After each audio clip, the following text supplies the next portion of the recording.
Hello everyone and welcome back to another episode of Switching Stances. I am one of your hosts, Tyler, joined by my good friend, my good buddy, Ollie, aka Gaz. How's it going, mate? It's going well. It's nice to be back so soon. I know. Maybe not back-to-back the weeks. podcast that we'd like to be back with, but no. We are back. I mean, nonetheless, it is a mixed bag podcast. Is it? I think. Oh, podcast wise, yeah. There's one of the more horrific MMA stories, maybe all time, to talk about, which is awful. But I can't help but also feel mostly just very happy, if I'm totally honest with you. Yeah. Because I won my fight. And that's pretty much, honestly, got to be top 5, top 10 best moments of my life. Mine was too. Yours too. Well, even better. Even better. It was one of the coolest things I've ever done in my life, ever experienced in my life. And it's something I've just fantasized about happening for nearly a decade, to the point where when it came around, it felt so normal that I felt like I was just playing a role in my head.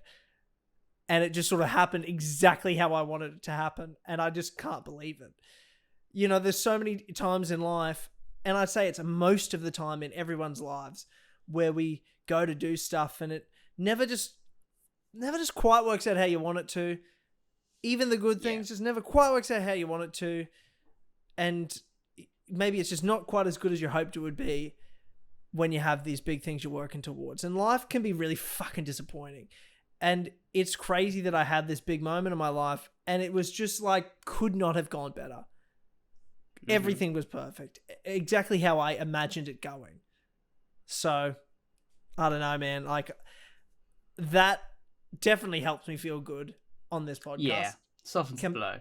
It softens the blow because obviously the greatest mixed martial artist to walk this earth, Alexander the Great Volkanovski, did not succeed on capturing the lightweight championship on 12 days' notice from the number 2 pound for pound fighter in the world today, Islam Makhachev.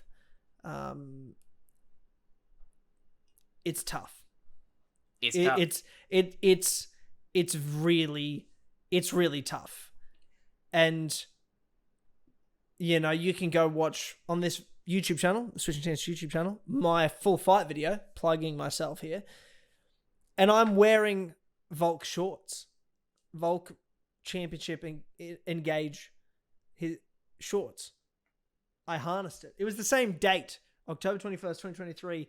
I made my debut, and I don't know if the MMA gods or something gave me some sort of special power that I took away from Alexander Volkanovski. I don't know.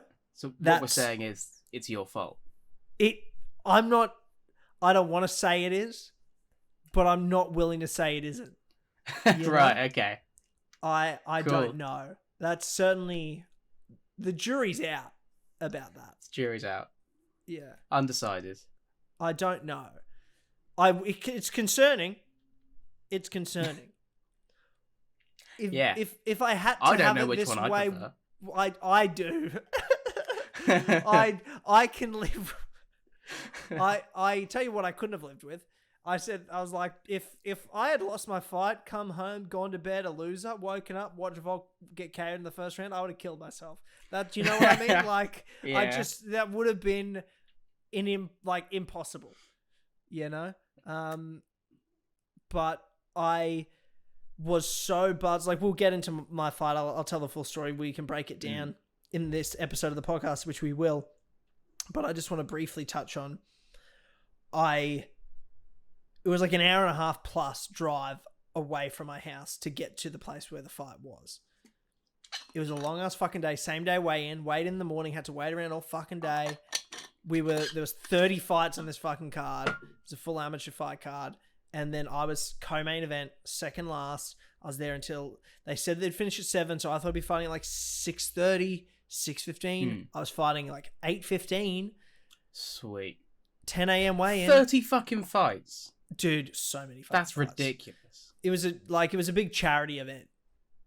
Okay. And that's cool then. And there was a lot of like, and with all due respect, like the promoter walks in and he goes, well, that was the fight of the night. And I was like, obviously. And like my friends said that, and they're my friends, but they're like, they sat there for a lot of fights. And they were like, they saw a lot more than I did.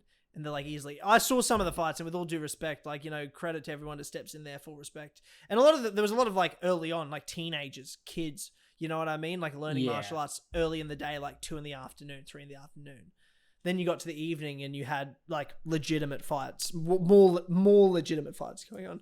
But even then, there were some rough ones, with all due respect. Like there was some, like, it was tough. But we went out there and put on a show, and the guy I fought, really nice guy. He and I think both knew, and we said to each other the way, and we had to do a face off, and we just like, let's put on a show. We just sort of knew that I could tell by his shape, the way he talked, the way he carried himself. I was like, yeah, he's a good fighter. Yeah. I know how good I am. So I'm like, I reckon we'll fucking blow the roof off. And, you know, in a lot of amateur fights, you wear shin pads or even headgear, or you have 16-ounce gloves in this case. Not in my case, but in like a lot of the fights cases, or your rounds are a minute and a half. We had the highest sort of limit we can go in an amateur sort of arena where there's no protection. Like, obviously we have a cup. We had the smallest gloves we can have. We had 10-ounce gloves, no shin pads, no headgear, nothing like that. Knees, kicks, punches, no elbows. That's for pro fights only. I was wondering. Which I'm all about, to be fair. Because you need to the head. I don't need cuts like that in my life. Like, I'm not... Well, but also, like, I'm not going to be a professional. I'm not fucking going to be a world champion. I'm 28 years old, for God's sakes. I do this because I fucking love it. It's fun as fuck. And I can fight. So why not do it? But I'm not going to be in the UFC or something like that. You know, well, not with that attitude, but I mean, I don't want to, you know, like I get paid a lot more on the job I have than if I went to the UFC on a bare minimum contract. Fuck that shit, you know? Yeah. Anyway, we sort of knew because we're the only fight with that, and then the main event was a boxing fight. So the co-main and main were the only sort of two, I'd say, higher level fights. I don't know what else to call it. You be the judge. But then you might sit there and be like, that's all you got? And I'm like, bro, you should have seen some of the other fights. That's all I'm saying. I think you looked good. I think you both looked quite good. No, I know. I thought so too. He clearly came out with a game plan. And you clearly also did. Yes. Like, it was pretty clear that, like, watching the fight back, he came out and was like, this guy's making his amateur debut. Let's just try and put him on the back foot the entire time. Yeah. Like, he came out heavy and hard and ran into what was a counter-striker. A sneaky southpaw. Yeah. Like, it was a lot of just southpaw fundamentals done very well. It was a lot of straight, you know, left straights, lead right hooks. Yeah. Dropped him with a left straight, and you gave him an 8 count with a lead right hook. Yeah. So, yeah. How much more southpaw can you get? Yeah, it's true. It's true. It felt like, I mean, we can get into it if we really want to just start off with this. If we want to do it this way, if we want to start high, or do we want to end high? Like, that's up to you guys, I feel like. I feel like we've already started. Okay. I feel like we're in a little bit now. Let's go to the beginning of the day then, I feel like. Okay. I mean, comparatively, this training camp compared to last, like, talk about moments meant to be moments, things like that. You know, I had a full 8+ week training camp earlier in the year for a June 10th fight that got cancelled week of. That was one of the hardest things I've ever gone through. That was so difficult. Injuries, some personal stuff. Like, there was so much going on at the time. The opponent swaps, the mental roller coaster, the pressure I was putting on myself to be there every single day and train super hard. Plus, I obviously have a full-time job on top of that and other commitments. And then to do well in the fight, like, it was just so hard. Everything that could go wrong went wrong. And then the fight didn't even end up happening. And I still made weight and did everything like that. And what I conquered from that was I know what it takes. And I know I'm willing to do whatever it takes. Like, you know, those are the prep. Those are the things I learned from that. And then I got around to this camp. It was way more short notice. I got back from Hawaii, a trip. I was a bit overweight compared to what I normally am. It was 5.5 weeks from when I was told the fight was a possibility to the fight happening. And I pretty much, when I got told it, you know, hey, this could potentially have a fight this day, do you win? And I was like, fuck yeah, sweet. I was thinking in November. That just meant I didn't have to do a full 8-week training camp. I was all about that. I was all for that. I always train. I'm always training. So it wasn't like I was out of shape other than I'd been on holidays for 2 weeks. So probably the first 2 weeks I went a bit harder with cardio and some fitness stuff. But to be fair, I got that fitness back really fast from the last camp. And I actually passed where I was in the last camp. I didn't have any injuries. Mentally, I was really good. And then I got to fight week. And man, to be honest with you, I don't really remember what I said in last week's podcast. Oh, because it wasn't fight week. We recorded the week before. Yeah. I was so chill all week. I'm an anxious guy, bro. You know that. Yeah. I was so relaxed all week. You didn't really message calm. me really once, which Yeah, was a good sign. It was. Because I knew if you messaged me, it would be something's going bad. Either he's pulled out, or weight's not going well, or you're just fucking anxious. And you didn't really message me during the week. Yeah. Outside of like podcasts up, excited to fight sort of thing. I was just in the zone A and I was so busy. Probably one of the worst weeks to pick to fight.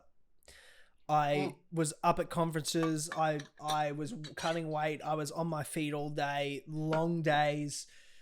It was rough. I was feeling, that was the hardest weight cut physically feeling wise I've ever had to do. To make the weight was easy. I got down on the weight 2 days before, the 2 days before the fight. So yeah, it was easy in terms of making the weight, in terms of how I was feeling. Worst weight cut I've done. Because I fought at 75 kilos because it was the same day. So 165 pounds. And that was because it was the same day weigh in, whereas I could normally cut 72 kilos, 70 kilos, which is 155.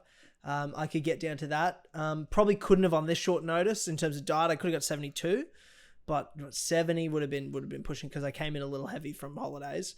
But anyway, that was smooth. But here's the thing. I did definitely get sick through the week. Nothing bad, but I actually, and I didn't want to message anyone. I only told my girlfriend. I didn't tell anybody until after the fight. I'd had headaches all week. I'd had a sore throat. I was really fatigued. Plus I was cutting weight. Thankfully you're training pretty light. So I was just sort of like taking it as it came, still moving my body, not going too hard, and just not worrying about it. Hey, I was just like, well, look, I'm not fighting today. So why worry about how I'm feeling right now? Just get through it. Who knows? Saturday you might be fine. I got to Saturday, headaches. Not feeling great. Sweet. It wasn't fantastic, but I was also like, I'm not sure if this is more now the weight cut or it's the sickness now. Because I felt like I was like getting better sick-wise, but the weight cut was hurting more and it was a bit of a mixed bag. But that was the one good part about my fight being so late, is I had more time to rehydrate. That rhymed unintentionally. Anyway. So I did have a headache. I had dry throat all day, but I just didn't want to let it get in my head. I didn't want there to be a built-in excuse in my mind if I didn't perform well, because I'm like, fuck that. My only goal for this fight wasn't about the win. It wasn't about the loss. It didn't matter about the result. It just mattered that I wanted to, in front of my friends and family, in front of my teammates, in front of my coach, be able to perform well and be proud of how I performed. Not what I see everyone's first fight. I've cornered teammates' first fights. I've seen so many people's first fights. They come out hard. The adrenaline dumps. They gas out. They don't fight well. Everyone's like, oh, that minute and a half round felt like an eternity. Oh, like you have a game plan, it all goes out the window. I was like, fuck that.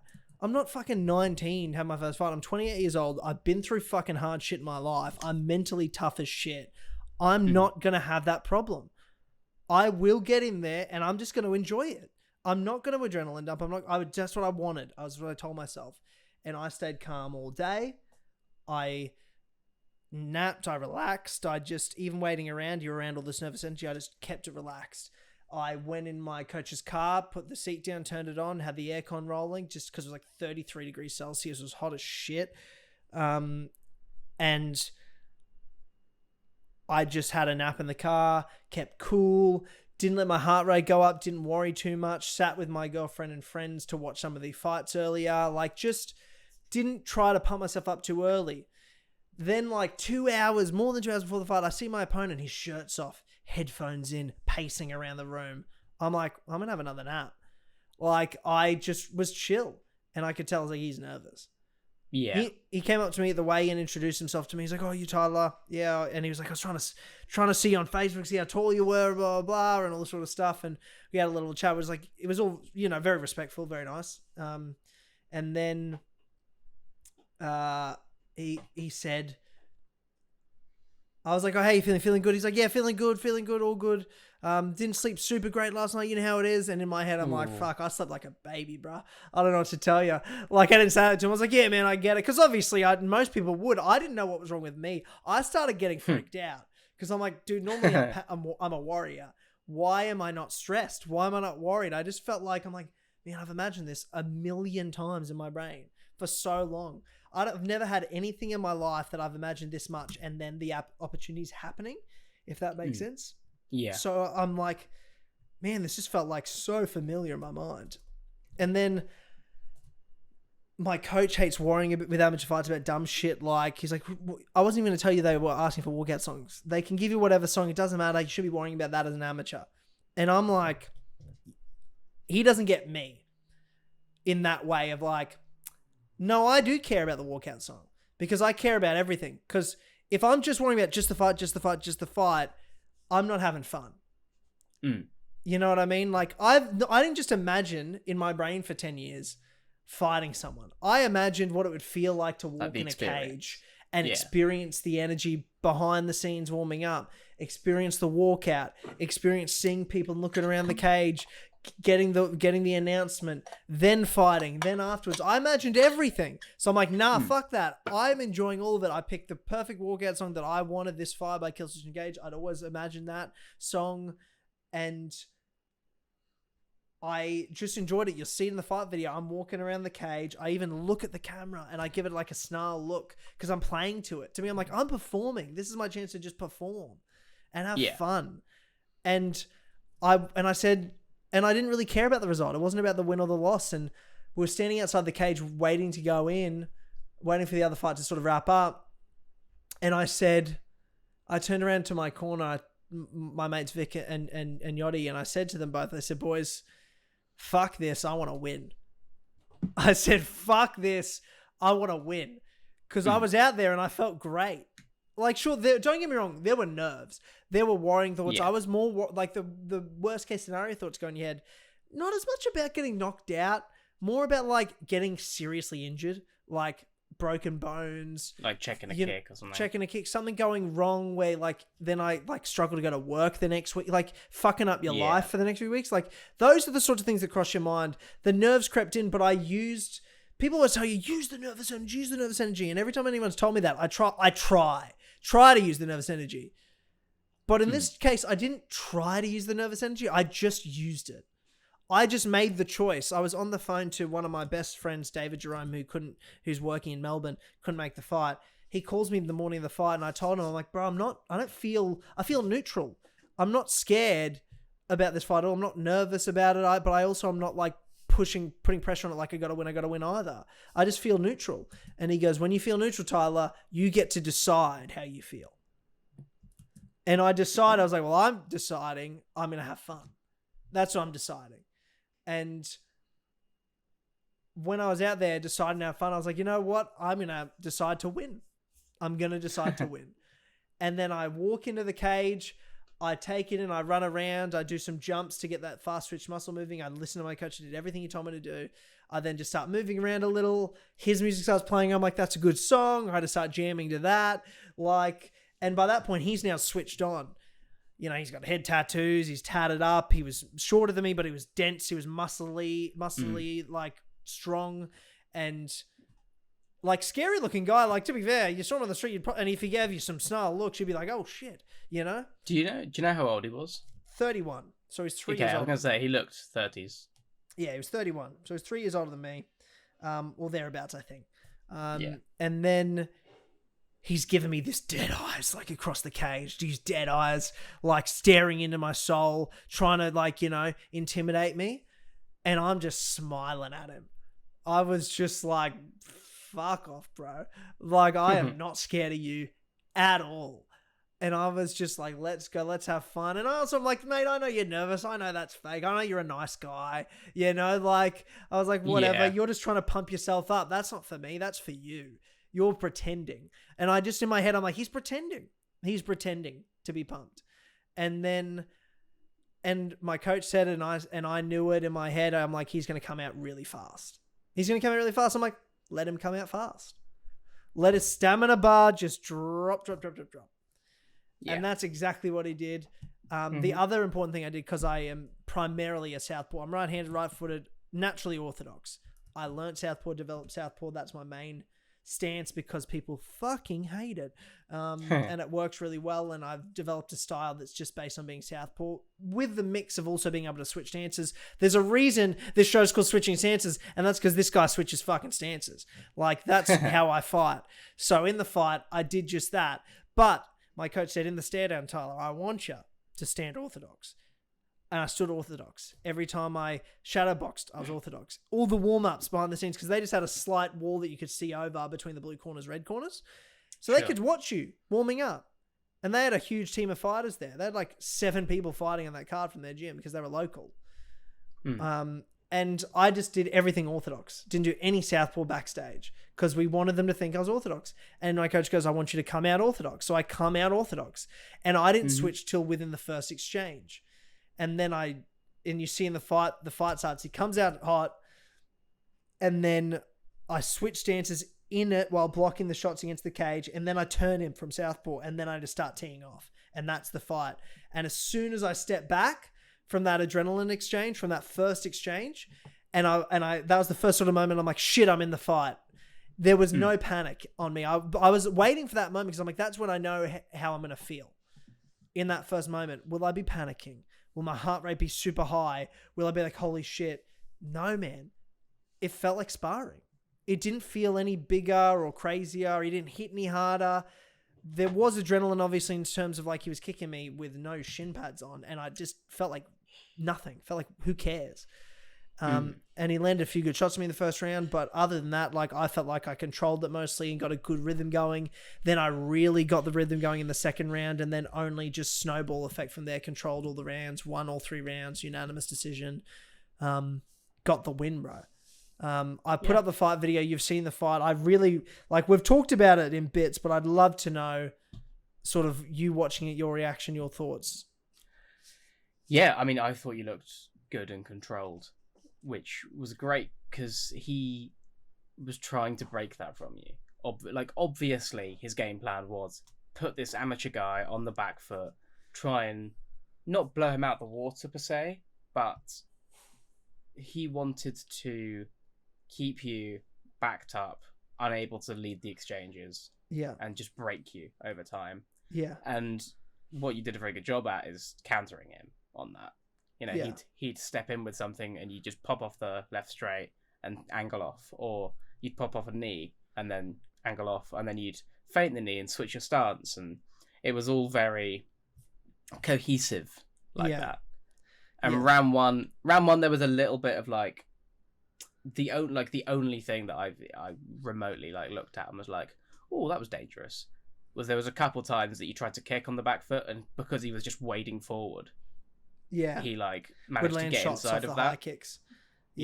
Oh, but the lucky thing was I noticed it too, and you notice I'd stopped throwing the high kicks until probably the 3rd round. Yeah, by which time he sort of started slower to crumble a bit. Yeah. Like, because he knew that if he went in, he was going to get hit, and if he stayed at range, you were going to kick him. Yeah. Because round 2, you bring out the body kicks properly. Was that something between rounds? It was. There was 2 things my coach called for between rounds. He said, your body kick's really good from southpaw. More of that. That's the first thing he said to me in the corner. So I was like, sweet, easy. I found them. In my head, when he said that, I was like, yeah, I agree with you. That's a great point. Because I was doing it, but not thinking about it as much. Because in that first round, there was a lot of just instincts going into it. And then when I was comfortable, then I started thinking about things. And in that second round, I really found that rhythm and being able to really think and take in what was going on in the fight and use my fight IQ, which I don't think a lot of people in their first fight ever get to do or are calm enough to do. You know, I showed a lot of people were there and teammates and shown a lot of experienced guys the footage, and they're like, the thing everyone keeps saying to me is they can't believe it's my first fight in terms of how I controlled it, in terms of how calm I was. And, you know, like I did some dumb shit in that second round for fun, like that I'd just been doing in training camp. I went Philly stance, and then every sparring session, whole camp, every drilling, I would go Philly stance. I'd do like this uppercut back fist with my jab to come under their guard to open them up, and then I'd just do a left cross. And I was landing it, bro, all training camp for fun, for shits and giggles. And I said to everyone on fight week, I was like, I'm 100% going to throw that in the fight because I just reckon it'll land. Because people just don't expect it. And in the second round, I do that. It's one of my favorite parts of the whole fight. When I watch it back, is that part. I'm like, fuck yeah, I'm so glad I got to do that. And when I did that, my coach told me after the fight, and you hear him yelling in the fight, he goes, that's it, loosen up. But he said to me afterwards, he's like, oh, there's that sexy boxing. He's like, when you were doing that, I knew you were comfortable. I knew you must have been like comfortable to be thinking about, let's do some fun shit. Let's like flow with it. And I think he worried way less and just knew I was good in there, and he could really give me pointers. But yeah, in between rounds, the main thing was the body kick, and then start. A lot of what we worked on was switching stances within the combination. So throwing a jab or a double jab, and then with the left cross stepping like through, walking. So you'll hear him say walk, walk, and I'd be then step in with the left cross and then throw a right kick, whether it's to the body or throw a right hand or a right hook, like throw some, like step into the stance, which is through the shots to cover distance and land some good shots in there. So I tried a couple of times. I probably only landed one or two good ones of that, but nothing as good. Like I worked on a lot of that in camp, and it was looking amazing. I thought, and it didn't quite land that way in the fight, but my left body kick's always something I'm working on. But probably not as much as I was doing it within the fight. It just was something that in the fight came up and was working well, and we noticed and then used, and he wasn't able to adjust to. I was landing that body kick all day. And even got some teeps in there as well in the second round. But I feel like, and it wasn't until I showed one of the guys at our gym, Al, very experienced guy, hasn't fought in a few years. He's had a lot of injuries. He's, I think he's in his early 30s now too, but he's been fighting since he was 15. I showed it to him, and he was big, like mental coach for me through this camp, because he's always downstairs in the weights gym because he had knee surgery 6 months ago. So he's not, upstairs in the martial arts training or anything. He's just, recovering. And I would always go down after sessions and talk to him about how I was doing, and he'd give me tips, advice, nutrition, things like that, mental work, things to think about. It was really helpful. And I showed him the fight, and he goes, that's where the fight changed. And I'm like, where? And he goes, it's halfway through the second round. So in the second round, I throw like a cross, and then I do a switch, like right leg kick. I was doing that a lot. That's one of my bread and butter combinations. I throw my leading shot's actually the cross, and then I step out and whether it's a left hook or a left, like a lead hook or a lead jab, but that's just to cover the eyes and land that lead leg kick on the outside. I landed it, and then I went to a second time, but I was going to go high with the kick, and then I slipped, but I still caught him. Like the kick slapped him right in the face, and then he got really pumped up from it and slammed his gloves together, and he was like, "Yeah, come on." And Al goes to me, in that moment, in my head, I thought he was just like pumping himself up because I had got him with the shot. But Al goes, no, I think he thought you were being silly, and he's got you now. But then he sort of starts chasing you around, and you step back and you hit him with a count. You stop right before the cage, straight left, right hook, and you duck two shots, and I wobbled him. And I didn't notice until he pointed out. He's like, you wobbled him right there. He literally stood still. And then I stood there, realized for a second that he's still, and then I just started throwing hooks on him, grab him, and then I throw 2 body knees. And after that, the fight was over. I controlled ease, like he had no real pressure on me for the rest of the fight. After that, I gassed him in that combination. I rocked him in that combination, and it showed him he couldn't just keep coming forward. That was the moment. And I realized that you watch that fight back, I was controlling and I was winning, but it was competitive-ish still. First round and a half. I land that combo, then I get the flurry on him, land the 2 knees. After that, the rest of the second round and all of round 3, all me. not really in Yeah. any danger whatsoever. That Yeah, was it the very turning much gets point. to the point where he's, and I guess it makes sense if it was from a counter, from the Yes, it counter was. straight, Yeah. that he stops having confidence in coming in, like in his engaging. He stops having like actual confidence moving forward, and so he'll sort of visibly bite down and throw something, and you're just there and loose and ready to counter. Yeah, can I throw the video at you? And you can see it at 6:27. If you go from there, that's the turning point moment, I think, Let me open my of phone. the fight, and that's when I start loosening up as well, and throw like a few fun shots. Let me know when you're up to it. Yeah, bear with. Okay. 6:27. Yeah, 6:27. Cool. I'm on 6:22. Okay, let me know. Right. Right hand. Left hand. Left hand to the body. So Left hand, right kick, and then you back up. Yeah. Okay. That's the moment. Yeah, Watch that. Watch him his wobble. feet will go funny. Yeah, and then Yeah. that combo. I didn't notice that either. That was it. That's the game-changing moment, bro. That's the game-changing moment. He chases me down. I step back, and I wobbled him. Bang, bang. His legs wobble. Just start flurrying. He And then you clinches. grab him. As soon as he covered up, I was like, sweet. 2 knees to the body. That was it. The rest of this fight, bro, was all me. Look at him wobbling around afterwards. He was exhausted. The knees do look like the beginning of a finishing sequence. Like, yeah. If I couldn't see how long the video went on from there, I would assume that's where it ends. Yeah, well, dude, I mean, he's wobbling around for the rest of this round. I was all in control of this. And then I throw that and watch this Philly, like you go to 7 minutes. 7 minutes. And then I I'm land. right there. And you watch me change to the Philly. The Sean Strickland. Yeah. Boom. And then they're up and... All day. Left body. And he's still sort of trying to recover, but he is gassed out of his mind, bro. He was just swinging at that point.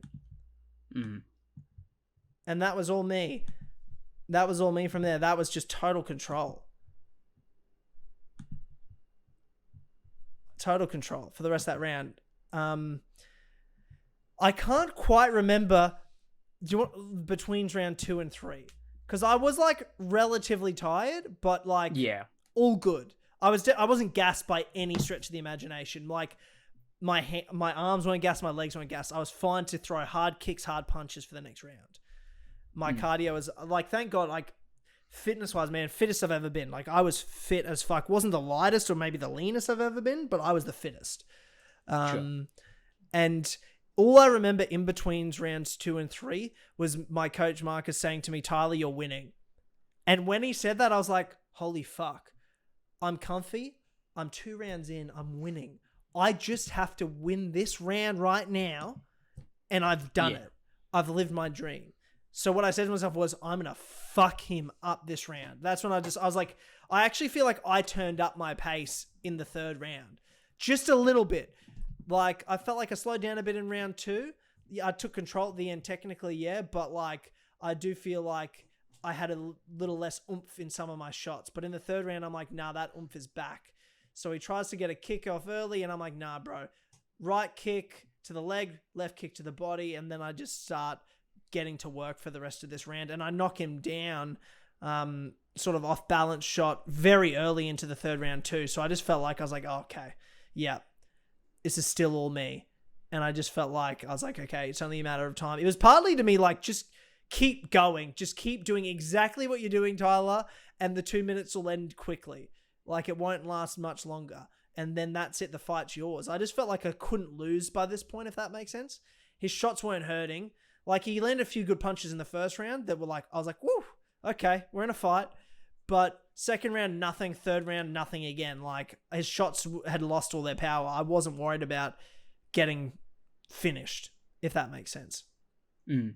And then I sort of, you watch me steer him in at about 9:05. I steer him in around with the lead jab to get that hook that wobbles him.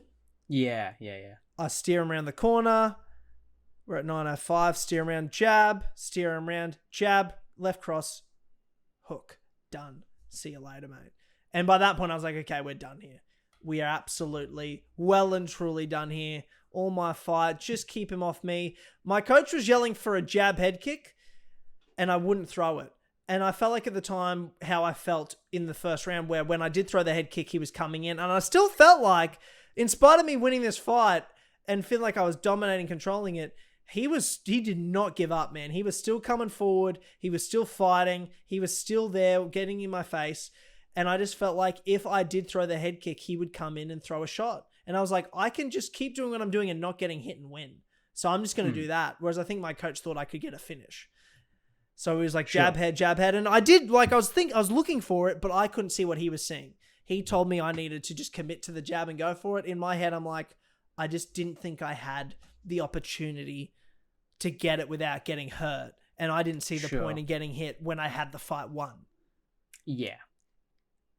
It's definitely a risky one. But again, obviously your coach knows what he's saying, so. Yeah, and it's true. And have there been regrets where I'm like, I wonder what would have happened if I'd just listened and done that. But I won the fight. Unanimous decision. It wasn't close. No, I didn't feel like it was. I think at the time I felt like it was close until between the second and third round when my coach said, no, you're winning. And I was like, I knew I was winning, but I still thought it was like I was winning closely. Yeah, I mean, like, you're on the back foot for a lot of it. He's coming forward for a lot of it. So I guess, like, in terms of pace. Yeah, I knew the second round, I was like, for sure second round was me. But to me, I was like, what if the judges gave him the first round? Because I couldn't tell. Looking back, I'm like, okay, I feel like I still clearly won the first round, but it was the closest round. Fair. But in the cage, I'm like, I don't know. What if they give it to him? Muay Thai scoring can be weird. Punches don't mean as much as leg kicks. So I was like, I just don't know. And then when he said I was winning, I was like, well, I just need to do what I did in the second round again to guarantee I at least get 2 rounds. But then looking back, I'm like, oh, well, I think I'd won all the rounds anyway. But there it is. I won the fight. Super respectful. We had a good chat afterwards. He wanted to come train with me. We got photos together. Nice guy. Family was nice. And I put in the video me sort of giving his family like fist bumps when I left. They were really lovely. And then went to my team. I added some bonus footage because I had some great footage of after the fight that I wanted to put in because partly, you guys get to see it, but this gets to be a video I can go back on forever. And it's not just a fight. It's also, I captured the moments that I got to experience and I get to just watch it all in one video package, including like seeing my girlfriend for the first time leaving and her just being like, holy shit. Like she knows better than anyone what I've gone through to get here and how much it means to me. So to have her there and you listen to that video, it's what I love is Jared's filming. So commentary is just Jared and my girlfriend Tegan screaming at the top of her lungs. She was so loud. If you're wondering who's screaming, it's like Eddie Alvarez's wife. It's Tegan. That's a very harsh comparison. No, I'm just joking. She doesn't get it, so she won't hate me for saying that. Okay. No, she wasn't that. She wasn't that. I loved it. I thought it was so great. She was like, I'm sorry I was so loud. And I was like, nah, I thought it was fucking awesome. Are you kidding me? Yeah, I had a lot of support. It was so special. And the crowd seemed to love it. And everyone was saying how loud it was. The promoter came in, said it was fight of the night at the end. The ref, like afterwards, I definitely knew I'd won the decision too. Like if I had any doubt on myself, the ref gave me a look because he was in his corner sort of being consoled a little bit by his team and coaches. And I was just walking around the cage. My coach took my gloves off. I was just taking in the moment. And I look at the ref and the ref just gives me the look of like, whew, nice work, sort of thing. Yeah. And then I was like, yeah, thanks, mate. And then the promoter or one of the organizers came in and he just goes, clinical. That's all he said. He goes, clinical. And I was like, oh, fuck yeah. And the ref, to be fair to him, like before they even announced red corner 1, he was already lifting my hand. So like it was just, that's how, if it couldn't get much clearer than a decision like that. So that was really, really, special for me. And it was fucking awesome. I'm just glad. Yeah, I'm glad it happened. I'm so glad it happened. It's just one of the best experiences of my entire life. I wasn't sure if this would be one and done for me, depending on maybe not how it went, win or loss, but how I felt in there. Yeah. And I feel like I conquered all fear and doubt that was ever in me. And now I'm like, oh, I could do that again. No worries. I wasn't even like, it's not like I feel like a lot of fighters who their first fight, whether they won or lost, the adrenaline dump happens. They didn't fight their normal fight. They need to get used to being in the cage. So they need to fight again. Yeah. It takes them a few fights to get them. Like, I've already conquered that. First fight, mentally, I was there. I do a lot of mental training too. I meditate every day. I focus a lot on my mental training, my mindset. So, and being a bit older helped too. So I feel like going into another fight, there won't be any doubt. There won't be any fear because I've already conquered that. It'll just be, let's have fun. Because I'm certainly not afraid of like losing or getting knocked out. No. So any of the other shit doesn't matter. And I'll always have that I won a fight. So Yeah. I don't have any like pressure of like, I don't want everyone to think I'm shit. Because part of me, man, first fight, I train every day and I've got to tell my friends and family, I can't drink. I can't come to this. I can't do this thing. Oh, where am I? I'm training. And then they show up and I suck. You know what I mean? They're like, what? Why is Tyler wasting his fucking time and not like living his life? The fact I got to show them that meant a lot to me too, to be like, guys, I care about this. This is what I've been working I work on. really hard. Yeah. I'm good at this. This matters to me. And they all saw that. And my friends were like, even like my friends' wives, like some of my close friends, they hate fighting. And they were like, we can't wait for your next one. That was so much fun. That was so cool to see you in there doing that. Like they loved it. My brother was telling me tonight, he was like, dude, no, it was so fun. Like it was hard waiting for ages to watch your fight, but it made it so worth it when you came out. Like it was so cool. And yeah, like having friends that don't watch fighting come and then look at me like, who the fuck are you? They just know me as a dickhead friend of theirs. They don't see me like this. They've never seen me do this. So for a lot of them, it was like a bit of like a weird eye-opening moment of, holy fuck, what the fuck is Tyler doing? So anyway, that's, I guess my ramble on that. Did you have any sort of other thoughts or feelings, or what was your feelings beforehand? Because I messaged you immediately after I got my phone to let you know how it went. Yeah, well, I messaged you the night before, like, good luck, hope everything's gone okay, hope you weighed in okay. You weighed in fine. And I was like, message me as soon as you're done. I want immediate feedback. You know, win or loss, just let me know so I don't have to wake up and not have anything. Yeah. And I woke up and there was nothing on my phone, and I was like, motherfucker. Yeah, because we were running late. We were running way later than we were supposed to. I felt absolutely no nerves in the build up to the fight. Yeah. But when I woke up and I didn't have a message, I was like, oh, fuck. Oh, yeah. What if something's happened? Yeah. Like, what if he's fucking, like, hurt himself badly? Or because I'm sure, even if it was just, like, a disappointing decision or whatever, you'd still message me. Yeah, exactly. And you said the night before, you were like, oh, I'll probably fight in, like, 7 hours' time. That's sort of when we're looking at. Yeah, true. And I did have a pretty good idea. Yeah. It had been a bit longer than that, so I was like, oh, fuck, he should have fought by now. Like, by quite a way. Yes. And obviously, it overran, so, like, that follows. Yes. Yeah, exactly. But then you messaged me and you were like, oh, I won, bro. Decision, smashed him, like, all of that. Yeah. Yeah. And that was fucking, that was fucking great, obviously. Yeah. And then I sort of sent you some shitty angles from, like, iPhones of the fight, because I didn't have any of this video that I release now. Because they were on, like, good cameras and SD cards and stuff.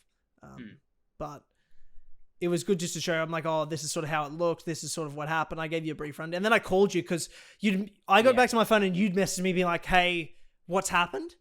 And then I was like, shit, I just want to let you know I won, because obviously so much was happening. I went back, like, hugged all my friends and family.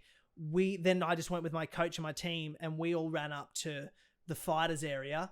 They cut off my, like, hand wraps and stuff. We had a quick debrief and a chat. And then I grabbed my phone, I'd text you, and then after a while I'd sort of gone back down, I'd talked to my opponent, I'd taken photos with my friends and all this sort of stuff, and then I was like, you haven't fucking responded to me. So I called you because I was like, I wanted to know what you thought. I wanted your reaction as well.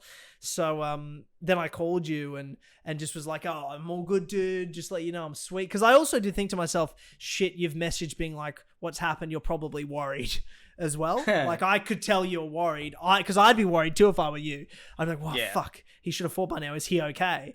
So I just was like, I'm going to call you just so hopefully you see it sooner, pick up and know I'm all good.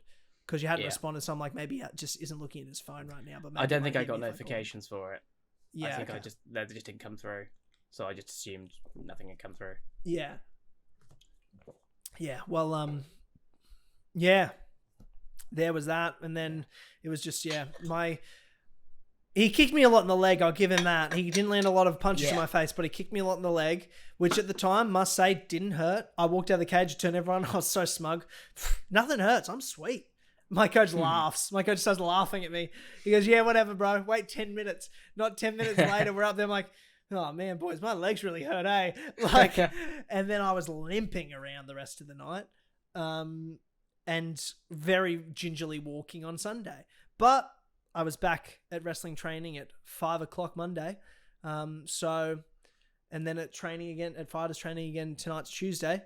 So less than 48 hours later, I was back in the gym training. So I wasn't that bad. I was all good. No head knocks, which is like best case scenario for a fight. One, to perform really well, but also no head trauma really at all. Like a couple of shots, sure, but really nothing bad.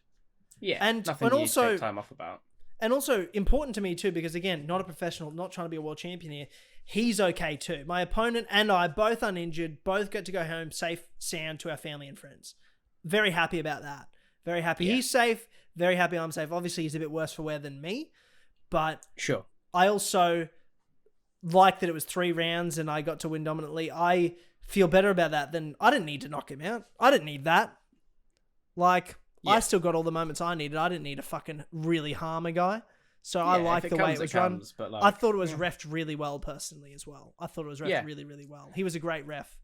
Yeah, I was quite impressed that he noticed when you hooked him.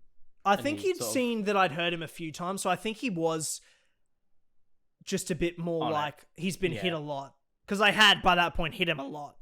So I think when I wobbled him and hit him really hard, because to be fair, in that second round was probably just as bad of a wobble when you look at it. And I think he let it go and thought to himself, maybe I should have got in. So I think he might have been a bit more like, if it happens again, I'm going to jump in straight away. Because if it's happened twice or 3 times, you know what I mean? That's just what in my head, I think. But I saw his eyes roll back and the ref was looking at him like I was too. So I think he and I both saw it. You watch my reaction when I landed. My eyes go, oh. And it wasn't like, you look at my face, I was sort of worried. Because I was like, oh. And it was when I realized... if you feel like you're sparring. Obviously, you know you're fighting, but like... I've never had like... Exactly. It felt to me like sparring. People were like... Again, I'd had friends that fought that said they're 1.5 rounds. Like, I fought 2-minute rounds. And they were telling me 1.5 rounds for your first fight. Oh, to feel like an eternity. You'll be gassed. Mate, it felt like normal 2-minute sparring rounds. It felt like whatever. 2 minutes felt like 2 minutes to me.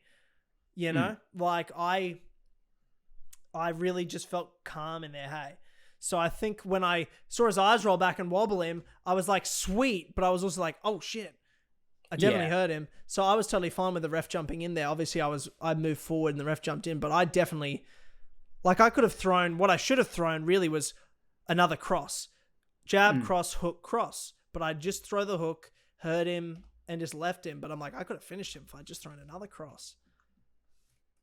But didn't need to happen. No, didn't need to happen. I still got a standing 8. Still got a big shot off. Everything I could have wanted to happen happened. Dream come true. What can I say, Gaz? It's just fuck. It was just so cool. So you had thought about November returning. Yeah. I assume next year is what you're looking at. Yeah, looking at next year. Realistically. Yeah, I was looking at one like 5 weeks from now. Another one. Well, so the original date I was looking at. And that's all still on the table for me to have another fight. And I said no. Yeah. Because I, again, have a full-time job and friends and family and girlfriend and... a life. I've dedicated my whole year to this sport. I tried to get 2 fights in. I did everything I could to get 2 fights in. Yeah. And now I've done... really 3 training camps. Because at the start of the year, I did a training camp with 3 of my teammates and cornered all 3 of them for their fights. And I was just with them every single day through their training camp. I did all the training for it. Then I had my own one. Everything that could go wrong went wrong. Again, it was take that as my lesson training camp, my worst case scenario training camp, get that out of the way. So then I had this one. Everything went smooth. Fight went smooth. I dedicated, and I said to myself at the start of the year, because I love my running, I've done my marathons and triathlons and things like that in the past. I did think maybe I should do a full marathon this year, all that sort of stuff. And I said to myself in January, I said, no, I'm just giving everything I can give to the sport this year. If I only get one fight, I only get one. But if I can get more, I will try to get more. I'm giving myself the full year, just this sport. Whatever I can achieve, I'll achieve. Whether it's 2 fights, 3 fights, 1 fight, whatever I can. As long as I get one at least. So I did that. Yes, we've got 2 more months. I could do another, but I'm exhausted. Yeah, I'm still showing up at the gym every day, but if I feel tired, I want to have the ability to have the night off. When you're in training camp, you have to be there every day. Yeah. So I want to have that ability to have a night off. I want to be able to drink a fucking glass of wine or a beer. I want to be able to take a Friday night with just my girlfriend or my friends or work colleagues and have a drink, eat a pizza. So again, not a professional, not a world champion. I want to be able to live a normal life as well. So that's my decision. I definitely want to fight again at this stage. And I'd be looking March, April next year. Like, train, but enjoy my freedom for the rest of the year. January, get back to full gear training again. And then gear up towards a fight March, April. That's what I'm thinking. Yeah, it's a good plan. Yeah. Are you thinking 2 next year? Obviously it's too early to say, but like, I would say that's a very reasonable thing, if not 3. I'd say 3 would be a big ask, more of like with my rest of my life and other things I've got going on. Yeah. It's not impossible, but a big ask. Then I'd say 2 is the most likely case scenario. Minimum 1, but I'd say 2's what I'd aim for. 1 in March, April, then maybe 1 September time. And then, 6 months apart. Let's say I did March, then I did September. I get a bit of time in between both fights to live a bit of life and have a bit of freedom.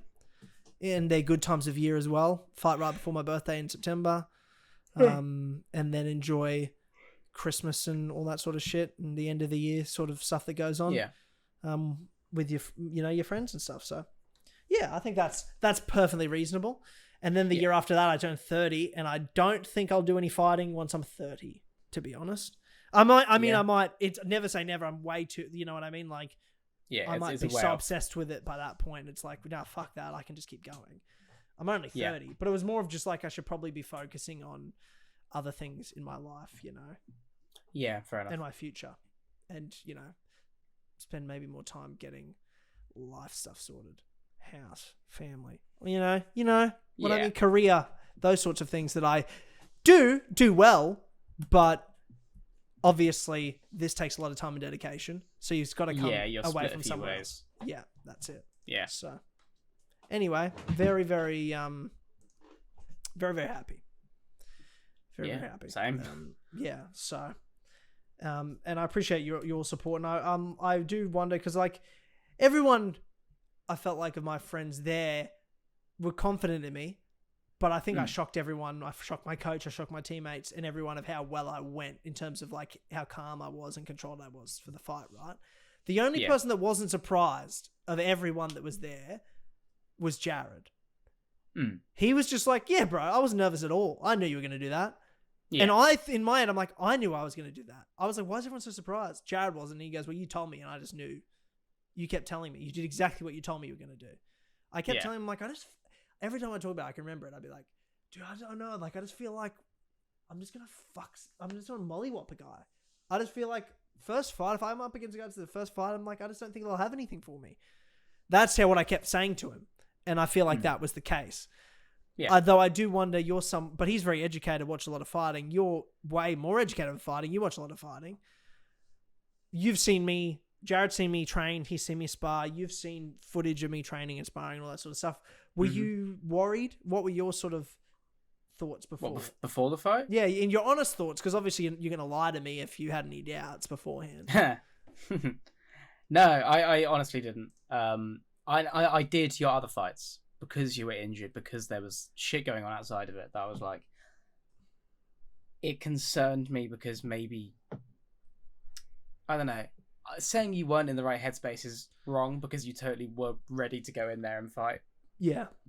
But But you're probably right too. Yeah. There were things going on that made me like, oh, this is, maybe he's pushing himself too hard and going full, just tearing himself apart a little bit, trying to get to this fight. And if he gets there, is he going to be able to do what he wants to do? Yes. Yeah. Totally. Especially as someone that does flow and is very free and loose and is willing to be creative in there. If you're not able to fucking, access parts of your body that you would normally use in sparring. Yeah. I don't know how well you'd do if you were stiff. Not well, probably. Realistically, probably not well. You're right. We can all have bad days, and I could have had a bad day. It was just thank God that day went perfectly. Yeah. Yeah. Though, would I say there were points in that day where I thought to myself, I've heard so many fighters over the years on podcasts say things like, yeah, I just showed up and I just didn't feel like fighting that day. And then they lose. Yeah.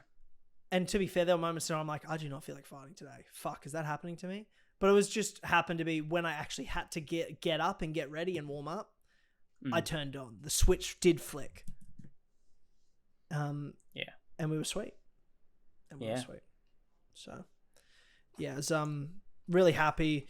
It was didn't really do any celebrating because it ran so late. We had to drive an hour and a half back to Brisbane. We were all going to go out drinking and stuff, but slowly on the drive home, all of us in this group chat were texting going like, we're just going to go home. And I was like, me too. We stopped at a McDonald's and had Macca's with my team on the highway halfway. I got a double quarter pounder large meal. Nice. Only ate the double quarter pounder and I was full. Couldn't eat the fries because my stomach's so small, bro. I had to rework my stomach back up. I couldn't eat as much. I ate the burger. I was like, oh, I'm so full. Can't eat anymore. And my leg, by that point, I'm limping around as fuck. So drove home. Tegan drove home. Iced my leg. I couldn't go to sleep. I was too fucking pumped up and buzzed. So I was probably on my phone rewatching clips and messaging people because UK were waking up, and I posted on Instagram and Twitter and people messaging me until probably 2:30 in the morning. And then I messaged you saying, look, bro, I don't know if I'm going to be able to get up at 6 a.m. to watch Volk fight. Because I genuinely am like, it'll be 4 hours from now. And I just fought and I just feel like I'm going to sleep for 10 straight hours and never wake up again. But I did only get 4 hours sleep because, again, so still buzzed from my own fight, and slid out of my bed to not wake up my girlfriend. Crawled to the couch, watched the fight on my phone, and it was just sort of right as they were doing the announcements, because I was like, oh shit, I've woken up late. And they were doing the announcements of the fighters in the cage. And then I watched 4 minutes of that. Was it really that long? Fuck. And then I locked my phone. Went back to sleep. Took a few breaths. I definitely sat out there for 5 minutes, sort of breathing, I would say.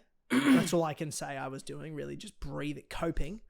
Yeah. And then I just was like, I don't know what to do right now. I'm so exhausted, but I don't think I can sleep, and I'm also depressed, but also really still happy because I just won my fight. Now I'm fucking the man, So it was a very weird, you called it a cocktail of emotion. And then I opened the door, crawled back to bed. My girlfriend woke up and she goes, "Oh, how did Volk go?" And I just go, I don't want to talk about it. And then I just put the covers over my head. And then she's like, oh, okay. And then she went back to sleep. And then I thought I would go back to sleep, but just couldn't, man. I just could not go back to sleep. I just was awake, messaging you, and then just scrolling through the phone again, responding to messages and stuff. So I was pretty wrecked on Sunday. I was sore, wrecked. I went over to Jared's place. He had the footage that he had shot on his TV screen, and we rewatched the fight. Start to finish for the first time. He got me a cheesecake. Best part about it, though, Gaz, is I opened the cheesecake, of which he had pre-prepared before the fight because we're supposed to go back to his place after the fight. I opened it up, and it has written in purple on this American-baked cheesecake, my favorite kind of cheesecake. In purple, he had written, "Better luck next time." And I just start pissing myself laughing. I'm like, you are such a cunt, dude. You're such a piece of shit. You're so funny, dude. And he just started laughing at the biggest shit-eating grin on his face. I'm like, yep, that's what best friends are for. That's how you know he has confidence that you'd win, though. Yeah, true. That he's not bullshitting. Yeah, exactly. Yeah. That's when I know. I'm like, he really did think I was going to win. Yeah. You know what I mean? The fact that he would do better luck next time, thinking it'd be a funny joke after I win my fight. Hilarious. So funny. So funny. And then I just sort of chilled for the rest of the day. When I saw my other friends, debriefed, just sort of had a bit of a victory lap. Ate chicken wings. Yes, I was going to ask. Ate chicken wings, ate cheesecake, sat on the couch, and just relaxed for the rest of my Sunday. And then I was in bed early, got a good night's sleep, and back to work Monday. And then you're sort of like back to reality. There were a lot of people at work, obviously knew I was fighting, so there was definitely a day of people going, "How'd you go? Oh my God, what happened?" So I definitely did get a bit of that too. Then I was back in the gym Monday. People that didn't make it to the fight were like, gym was buzzing. So it was like, it was definitely it's been a very good few days riding a high of one of the best moments of my life, and then getting to edit the video together. The photographer that's there hasn't released the photos yet, so I'm still waiting for photos because I want to post a post on Instagram with like photos, but I'm waiting. I'm like, I want to get the professional photos first before I do a post. Jared took some amazing photos too that I've got. Like, I was just so lucky to have people that were taking photos, capturing moments. So like, I get to live this dream, but I also have like an amazing video that I could just relive anytime I want. So yeah, this is just the coolest thing ever. I'm just gonna talk about myself forever. This is great. My favorite topic. That's okay. Look, if there's any time to do it, this episode's the one. You understand. You get it. You would do the same. Well, you'll never debut again. No, it's true. Like, you only have one chance, really. Like, sure, second fight would be cool. We'll talk about it a lot, but it's not you don't have that same first experience. Yeah, I think there was a live stream, it turns out, of it. I don't know how fucking bastard. I don't know how good it was, though. Yeah. I don't know if anyone watched it. I didn't actually see anything. Yeah. I never saw video from it. I don't really know. Yeah, fair enough. Yeah, I don't really know. Oh, sorry. I thought I heard something, but I was like, fuck, Holland's just being so loud in the other room. I was like, what the fuck is that noise? Yeah, but so I'm not sure. But part of me was like, I didn't really want to tell people online too much because I was like, I just wanted to focus on my friends and family there, be in the moment and make the most of the moment. And I know I was going to film it. So I'm like, people are going to see the fight as they have obviously released it. So it's no stress anyway. But I think for my next fight, knowing that I know I can perform that well under pressure, I know I can be a good fighter in a fight. So now I know that about myself, prove that about myself. I'm more than happy to now start promoting my fights. Yeah. Way more next time. Like for my next fight, I'm going to be like, fucking be there if you live in Brisbane. Buy fucking tickets. Here's the link to the stream. I'm fucking fighting. Fucking watch me. Because now I'm like, oh, I know I can. Whereas I had questions of myself. I believe I can. I'm confident I can. But until I do it, I don't know for sure. Can I be that guy in the moment? Man in the arena type shit. And now I know I 100% I'm that guy. I'm the type of person that when the pressure's on, that might have been my best. I call it sparring, but that might have been my best one I've ever done. That might have been the best fight I've ever fought. I don't think so necessarily, but you know what I mean? It's a good time to have one. But that's it. You hear all the time about people that are killers in gyms, but when the fight comes, they can't do it. Yeah. I'd rather be the guy that, because I tell you what, my coach is like, man, sometimes you suck shit at hitting pads. Sometimes I'm not great. But I tell you what, as long as when it comes to the fight, I do that and I can impress my team and coach, I'm like, well, I don't think that they care as if I'm doing that. As long as I do that, they don't give a fuck. Because when it matters most, all good, bro. Yeah. All good. Anyway. Do you want to? Yes. Hit on 294. Yeah, I mean, we got here. I got to admit to you, though, Gaz, I only woke up and saw Volk. And I've been too depressed to go. Why would you? And also, everyone on Twitter is like, it's the most cursed card ever. Let's talk about it. I didn't want to go back and watch. So I haven't seen Usman Hamzat. I didn't see. I saw the Johnny Walker like post-fight stuff, but I didn't actually watch the fight itself. I've just seen I'm in the desert. Like, I know the results, obviously, and I know there were some dick kicks. Doctors said, no, you weren't kicking the balls. People were throwing up. Yeah. I know there was chaos, but I want to go through fight by fight. Is this the sort of card where it's like, the stories aren't even the fights themselves? Who cares how the fights played out? Just let me tell you about the crazy shit that happened. Yeah, and some of the crazy shit is in the fights, for sure. Okay. But a lot of it is weirdly outside. What do you mean? Well, like, for example, second fight of the night, Victoria Dudikova versus Jinyu Frey. They have a fine fight. It goes to Dudikova, whatever. She gets into the media room afterwards and is like, "Yeah, I've got stuff covering my entire arse and genitals, and it burst during the fight, and I'm covered in blood." Holy fuck! And that was the second fight of the night. What the fuck? Yeah. Yeah.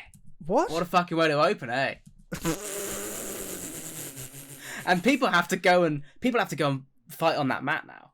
Like, they're not cleaning that between rounds. People have to go and for the rest of the day fight on that mat. Dude. With your like burst staff. Dude. Yeah. Yeah. Dude, that's fucking insane. Yeah. Second fight of the night. We've got more coming. Was she okay? Oh, yeah. I mean, she won. Like, I don't know if she's... I don't know anything about Victoria Dudikova, I'll be honest. But yeah. I think she's fine. She looked fine. She sat in the media room and just talked about it casually. Yeah.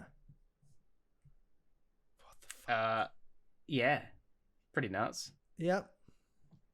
Nathaniel Wood fought Mohamed Naimov. Now, what I know about this is you've been saying no one got fucked on this card more than that Nathaniel Wood. Is that true? Yeah. Nathaniel Wood got fucked over badly. He was clearly so much better than this dude. Okay. And arguably won 2 rounds anyway. And this fucking guy was grabbing the cage, was grabbing inside the glove when he almost got finished. There was another way he cheated, and I can't remember how. But he did something else. There was three big fucking cheats. Multiple cage grabs. A glove grab when he was like being ground and pounded to stop himself being finished. Yeah. Something else. And it was infuriating because Wood is such a cool fighter. And he shouldn't have taken this fight. Like, why not? Obviously, because he was on the verge of being ranked anyway. He should have been fighting a top 15 guy at this point. But he came in short notice to fight this fucking Mohamed Naimov. And the guy just fouled him to bits. And bless Wood, afterwards, is like hugging and smiling and like he's such a cool guy. But the entire fight was the most infuriating thing to watch as a fan of this like flawed but very fun, scrappy featherweight. Yeah. So that was just... Twitter was fucking enraged at that. Yeah. Yeah. And what referee was that? It was the one that looks like Giga Chikadze. If you know the one. Yeah. Yeah. I don't know his name. Wait, not like Eve Levine still doesn't do refereeing, does he? No, not Eve Levine. Yeah, okay. He's got the full Giga beard and stuff. Oh, okay. Yeah. Because I just saw him like, Eve Levine does sort of look like a little Giga. Well, Giga looks like Eve Levine, really. I mean, with all due respect, because fuck Giga. Who cares? You know what I mean? Mm. Remember when I told you all Giga's going to get fucked up by Calvin Kattar? You did. Yeah, I told you that. You called that, for sure. That was I'm definitely not always right, but once in a while, there's things I'm sure about. Yeah. There's people I'm like, they're overrated. I don't see it. I don't see what you guys see. Yeah. Anyway. Yeah, what the fuck? What the fuck? Well, then you had Mike Breeden versus Anshul Jubilee, I want to say. India's first men's fighter, I think, in the UFC. Yeah. And Jubilee wins the first 2 rounds handily, looks good doing it, whatever. Not the story of the fight. Yeah. Story of the fight is that Breeden then comes out in the 3rd round and just follows him around the cage, barking at him. Just the entire fight. It was 3 minutes into the 3rd round. He just spent 3 barking minutes at him, following around, barking him, and Jubilee had no idea what the fuck to do. He didn't look like he gassed to me. He looked like he was like, "What the fuck? Yeah. What's this guy doing?" And then Breeden knocks him out. Just throws a punch, God. drops him, and Jubilee collapses. Yeah. And then Breeden gets on in the media room and is like, so even when he's walking out, the commentary team are like, he's very clearly got a cut above his eyebrow, which opens in the fight, obviously. And then he gets backstage and he's like, yeah, I've also got staph. Jesus Christ. I don't know if you know, but I think when the UFC goes to Abu Dhabi, they act as their own commission. There isn't an official Abu Dhabi commission there. So the UFC stands in as their own commission. Yeah, I'm aware. Which there are certain places like that. It's not just Abu Dhabi. Yeah. But it follows that there's just so much bullshit going on. Correct. Regarding you're talking about the promoters in charge of... Yeah. Have they made weight? Well, the promoter wants them to make weight. Yeah. So... Yeah. And likewise, like, Dana comes out afterwards. People ask him about the staff, which is brave, respect to the media for actually like challenging the narrative a little bit. Who asked? Oscar? I don't know. No, it wasn't Oscar. I don't know who it was. It was an American. We guy. love Oscar. Bit of a shield, but I fucking love Oscar. Love him to death. Easily my favorite media person in ever. Yeah, for sure. But someone asks Dana, and Dana's like, "Oh, what a piece of shit for telling people that. Like, if you're hiding it from the commission, then just shut up about it after the fight too." Yeah, that's a promoter talk. Okay. Thanks, Dana. I get what he's saying though, but it's also like Dana's so funny because he's so blatantly honest about being a piece of shit. Yeah, but everyone just thinks it's normal.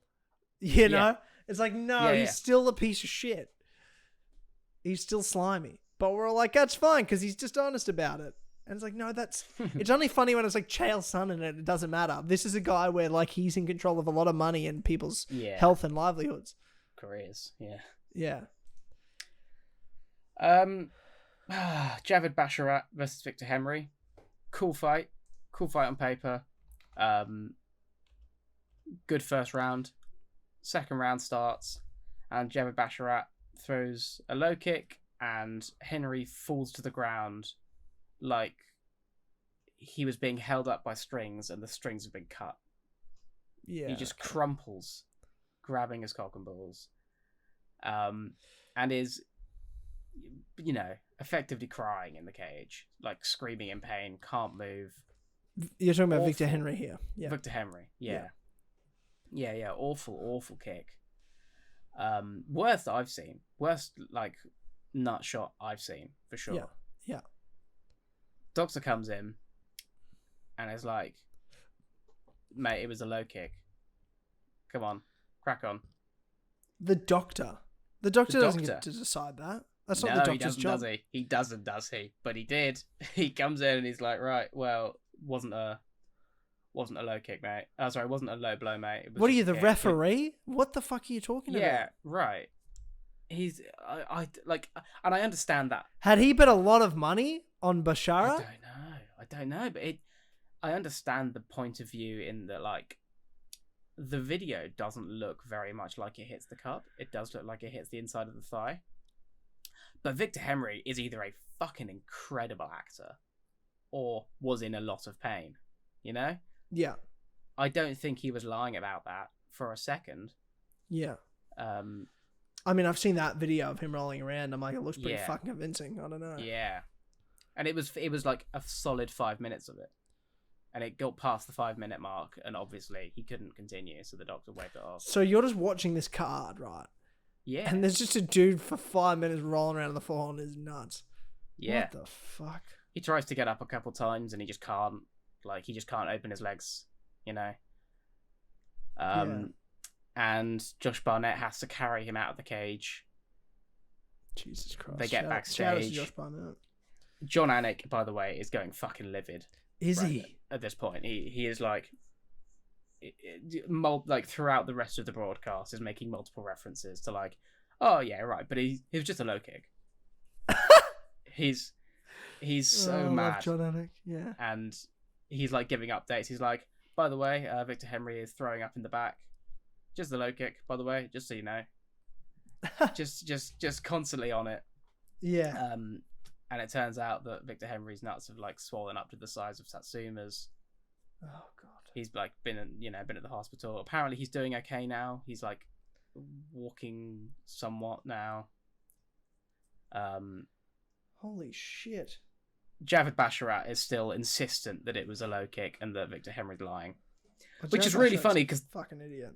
the fight wasn't dominant for Basharat. Like Basharat probably won the first round, but it was a close competitive fight. Yeah. There was no reason for Henry to quit. Yeah. Stupid. So Then Tim Elliott and Muhammad Makhachev had like the standard Muhammad Makhachev fight where he looks bad for 2 rounds and then just pulls out a sub in the third. He's the Brian Ortega of the flyweight division. He very much is, just not as cool. Yeah, definitely not. I do apologize. The comparison was purely on, purely on result. pulling shit out your ass to win. Yeah, exactly. Not on coolness. Coolness, Brian Ortega is a vibe. He's an absolute vibe. I like him. Yeah, there's no vibe around Muhammad Makhachev. No, not much. No. He did a very cool little peek out. Tim Elliott was like pulling his head up to land knees, so he didn't have his weight on his hands. Yeah. And Muhammad Makhachev does a little peek out, runs round, puts him into half guard and gets the arm triangle with like 2 minutes to go. So fair play to him. Tim won the first 2 rounds, I thought, quite clearly. It's cool. Yeah. I'm not huge on Makhachev, so I was sort of hoping for Tim Elliott to get that. Yeah, okay. But it is what it is. It's what it is. Anything on the main card before the co-main and main that was worth talking about? Yeah, there is. Because Said Nurmagomedov, he's like good at 2 things, really. Yeah. He's good at kicking. Yeah. And he's good at guillotines and ninja chokes. Yeah. And Gafarov, his opponent, runs in straight away on a double leg and just gives Nurmagomedov a ninja choke off the bat. Like within seconds. It was a minute, but it was one of the most poorly executed game plans of all time. Just giving his opponent exactly what he wanted. Yeah, just silly shit is what you're saying. Just silly shit. Yeah. Ikram Aliskerov knocked out a welterweight. Cool. Yeah. DC was glazing him up afterwards. Of course. Like, this guy needs to be fighting in the top 10 now. Who can answer the call to Ikram Aliskerov? And it's like, he's knocked out like 2 guys, and one of them's a welterweight, and an old welterweight at that. Yeah. It's not that crazy. Yeah, okay. So that was a bit annoying, but like whatever. Magomed Ankalaev versus Johnny Walker. This is one that we talked about beforehand. Yeah. And it looked Why like it was going does Johnny our way. Walker only have weird fights? Just bizarre things happen when Johnny Walker enters the octagon. He's a mythical fighter. He is, for sure. But he was also winning. He was winning the fight. Yeah, which we both predicted. We both called for Walker to win this fight. Yeah. I love the matchup for Walker. Yeah. I mean, it was also entirely just a Just Vibes pick, though. Yeah. Like, I don't know how much I really expected Walker to win. And would I pick Walker again? I don't know. Yeah. But he was just kicking his legs out and boxing him up a little bit. Yeah. And then he throws a flying knee, and Ankalaev takes his back and runs him to the cage. And then just knees him in the head, sort of Pitian style. Yeah. Not as devastating, but it wasn't, Walker wasn't in transition between being grounded and being not grounded. He was very clearly, like, on all fours. And yes. Oh, no, I've seen the knee, yeah. Yeah. It was horrifically, and it should have been a DQ because that's how the fucking. It should have been a DQ because that's how the rules work. You would be right in thinking that. I would. However, we're in Abu Dhabi. Doctor comes in and immediately asks Walker, like, what's up? Do you know where you are? And Walker allegedly goes, the desert, which. In Dana's words, he's not wrong. No, he's so not wrong funny. At all. So fucking he's funny. Not wrong. And the doctor's like, right, he's clearly compromised. Meanwhile, so he stops the fight. And Walker and Ankalaev are like still trying to fight each other between the officials. Yeah. Not in like a. I don't Yeah. think in like a angry at each other way. I don't but in know. just Well, like it was weird because Johnny Walker's. I'm like, dude, he's waving, and Johnny Walker's like not paying attention to it at all. So maybe he was fucked. I don't know. I mean, maybe, but I'm under the impression that people get 5 minutes to recover from an illegal strike. Yeah, exactly. And also, if he gives an answer like the desert, which is ambiguous, start holding up your fingers. You know, if he can't read how many fingers. Was that the same doctor with the nuts? It was the same doctor with the nuts. Oh my god, dude! What do you mean, bro? The commentary were losing their shit. John Anik must have been fucking blowing his brain off. DC was pretty upset as well. Oh my god! Which, like, when you get company man DC upset dude, at the UFC's practices, ugh, that's huge. Yeah. That is crazy. But yeah, no, so Johnny Walker and Magomedov Ankalaev are like still trying to fight each other between the officials. Not even in like a they're mad at each other way, just in like a nah, this isn't stopped. Come on. Let's keep going. Yeah. Dana has to get in the cage and like tell Johnny Walker to fuck off. Yeah, fair. Which is a rare, little intervenence from the president. Yeah, well, it's his job really when that happens. It is his job. It's been a while. It's been a while since something has like looked like it's going to kick off. But yeah, funny. I guess you do the rematch. I guess you do the rematch. Yeah, it'll be like it'll be in the Apex or something. Yeah, it'll be an Apex main event. Yeah. Do you know where? Do you know where that is? It's in Vegas. No, it's in the desert. I see. Come on, guys. Comedy. So yeah, I was like, I thought maybe you're trying to say something about the commission. No. But no, you are totally right. He's not wrong. He's not wrong. Yeah. God, I hope it happens again. Yeah. Where are you in the desert?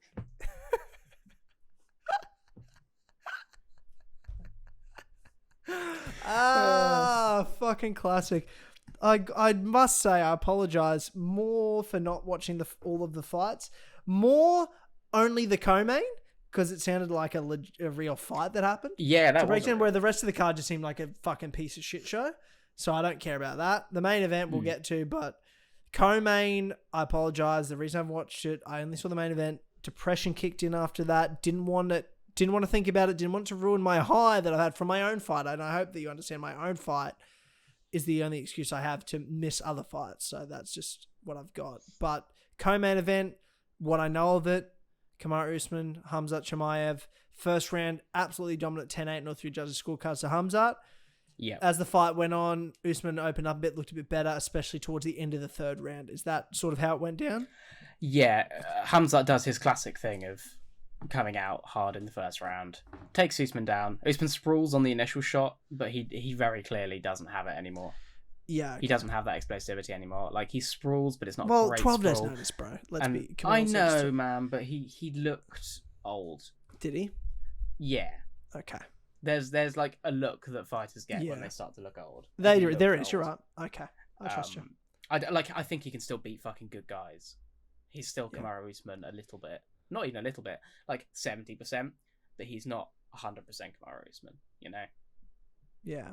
But he sprawls on the initial shot, but not very well, and Khamzat just runs the pipe, ends up tripping him down, and gets on his back, spends the rest of the round punching him or trying to choke him. Almost gets a rear naked choke at one point when Usman's like standing up. He has like a backpack. And Usman does a front flip, sort of Michael Chandler style, to get him off. Yeah. Other than that, it's just Usman. It's just Chimaev pounding on him. Second round starts, and it's just it's pretty bad actually. They just feint at each other for a long time. Usman lands some more punches than Chimaev does.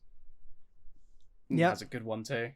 I think he like feints a level change and then fires a 1-2 and. Yeah, that makes Khamzat, do a big step back and whiff his head around.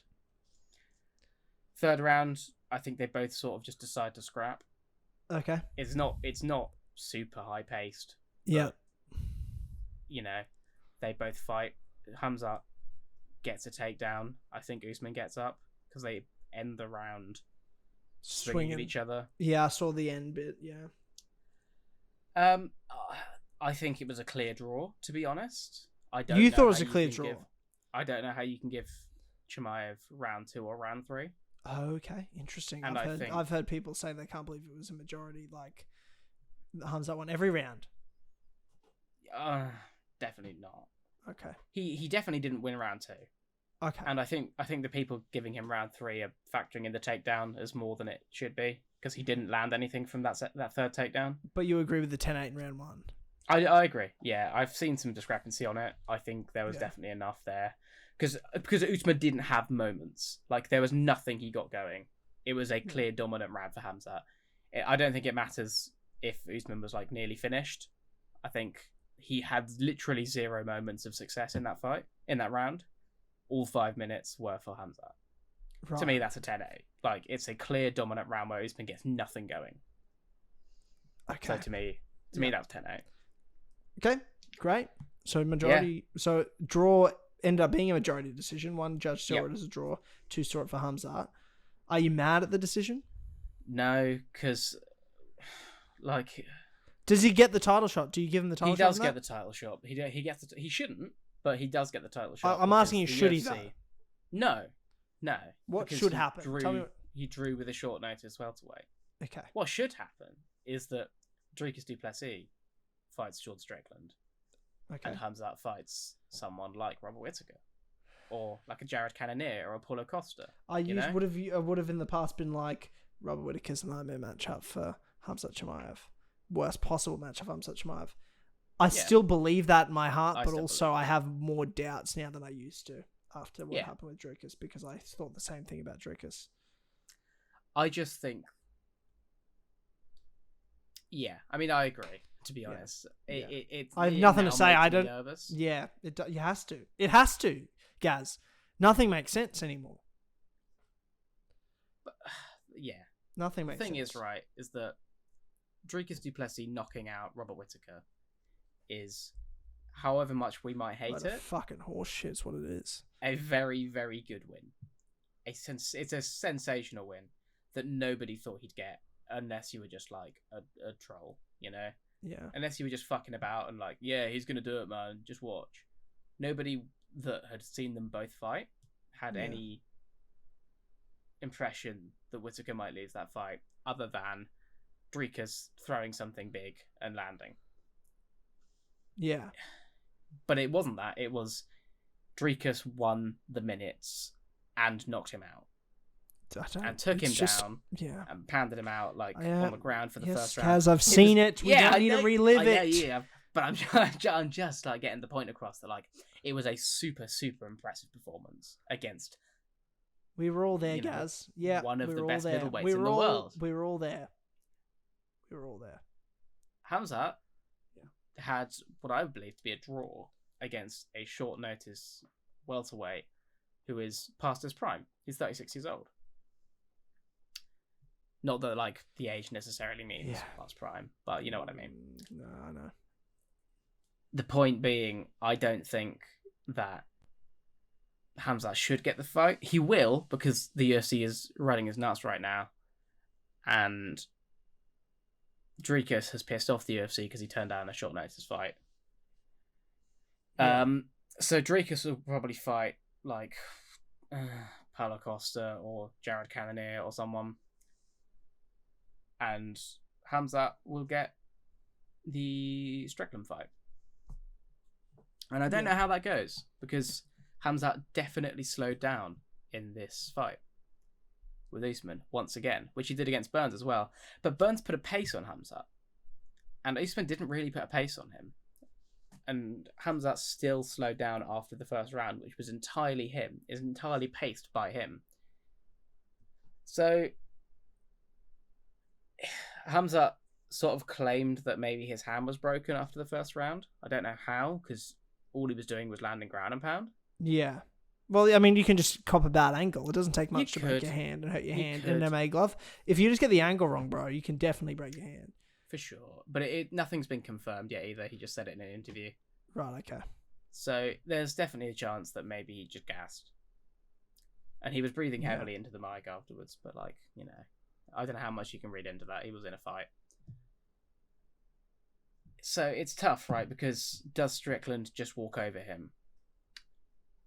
Yeah. In terms of have a tough first round and then just get in his face and jab him and right hand him to death. I don't know, but then I could also see Khamzat just racked. Imagine Sean I Strickland could beating also. Adesanya and Khamzat Chimaev back to back. What the fuck are we talking about? Yeah. And it's a possibility. It's definitely a possibility. We've not That's seen Khamzat go 5 crazy. rounds. He's looked in his ones that have gone past the first round, he's looked bad. So it's totally possible that Strickland could do it if he can defend takedowns and defend his neck for a whole round. Yeah. Yeah. Do you want to talk about the sad one? I don't. Not really. I don't No. want to. I don't want to. No. What do you No, want me to say, Gaz? What do you probably want me to should. say? Like, I mean, they came out, Mm-hmm. not much to be said, really. I think Volk was a little less aggressive than I thought he would be to start. He defended the takedown well. He was good in the clinch. I was a bit encouraged by that early. I was like, oh, sweet. Yeah. Volk might be able to gas Islam earlier. But Islam was also a little more patient. They were both a little more patient when I thought they'd both be more aggressive. Yeah, did the left kick worry me at first? Maybe a little, but I didn't think much of it. I was just like, nah, it's all sweet. Volk's Volk. And then what happened. And then I don't know what to tell you, Gaz. I don't know what to tell you. Like, Well, there's 12 days notice. Yes, realistically. And this isn't me being coping Volk fan. Realistically, it's 12 days notice. When you talk about top 1 and 2 pound for pound, 3 months after surgery, just had a new kid, not training as much. Volk was not cutting 12 kilos. Volk simply not prepared to fight a full training camp top 2 pound for pound fighter. Realistically, either way you put it, if it was she was on the other foot, it would be all in Volk's favor. Yeah. And really, it shouldn't count towards legacy, but I'm not going to cope. The truth is, Volk stepped in there. And when you step in there, you got to live with the consequences. And the consequences are he lost the fight, first round knockout. He lost. So he's not pound for pound number 1. He can't be, even though I still think he is the better pound for pound fighter. It doesn't matter. You've got to live with the consequences with this circumstance. And the truth is, Volk's done that. He made the choice. He's a big boy. I backed him. I will always back him. I still back him. But does it make me fucking depressed? Yeah. Do I wish now it never happened? Yeah. Yeah. I would rather have lived in a world where we debate the fight forever. It's my favorite first fight forever. Now that's ruined. Fuck this. Yeah. I think I got a lot of my grief out when the fight was made because I was so convinced that this was a terrible idea. And during fight week, I sort of was like, fuck it, it's happening, and we're never going to get that trilogy. Let's just enjoy it. Hopefully it's fun. Maybe Volk can do it. Obviously, he didn't do it, and we have lost that trilogy probably forever. Yeah. Unless something silly happens. But Volk's only around for another year or 2. Yeah. I don't think we will ever get that trilogy fight now. No, I don't know. I think it's over. And that's the biggest fucker for me, really. I know. I'm upset that we'll Volk always got have the knocked first out. fight. We'll always have the first fight. Yeah. I'm upset that Volk got knocked out for sure. To me, it's not like it could have gone worse. He wasn't like badly injured. He got knocked out, but he wasn't out cold. It wasn't, he fell on the cage and got hit a few times and then got up and, was talking fine and seemed okay. Yeah, exactly. So it doesn't worry me hugely for the future of Alex Volkanovski.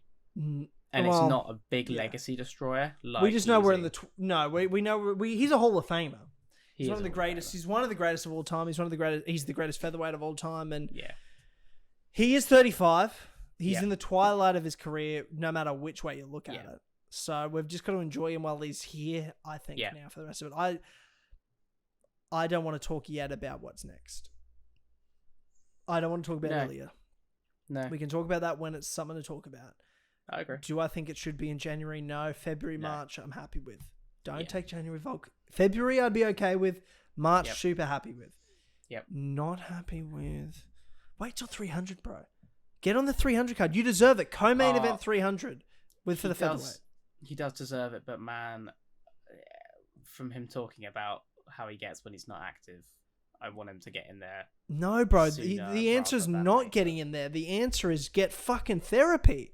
The answer is get help. Obviously. The problem's the cycle for fighters, where this becomes their obsession in their life and they don't know what to do without it. The solution is get help, not keep feeding the issue, because eventually he's going to retire. And what's he going to do then? That doesn't beat the root cause. Wait till 300. Get help. That was a cry for help. That's what I heard. And did it make me cry? Yeah, I cried. Yeah, did I cry? Did my girlfriend see me cry over Volkanovski? Yeah, she did. Because I'm like, can I like this man even more? Apparently I can. Yeah. Because it's like, man, if Volk can go through it, we can all go through it. We know that. I've been through it. You've gone through it. We've all been through it. Turns out Volk can go through it too. Someone on Twitter compared it to seeing their dad cry. Yeah. Not like 1-to-1, but like... Remember when on Clubhouse when I cried that time? And, well, not that time. By the end of it, it was a lot. But that, you know what I mean? That first time. Yeah. I remember seeing on the Discord when people responded, people said it's like watching their dad cry. And I was like, this is my version of that. It was Volk. Yeah. It's Volk. Yeah, crying. It was super tough. And... inspirational, though. I was like, that's some real shit right there. That's some real man fucking shit to get up there and still do that. But classic Aussie thing as well to like try to downplay it and call it doing my head in. Most Aussie way to say it. It was like, just do my head in. I was like, classic. Fucking the most Aussie way to say, I am depressed. Help. Yeah.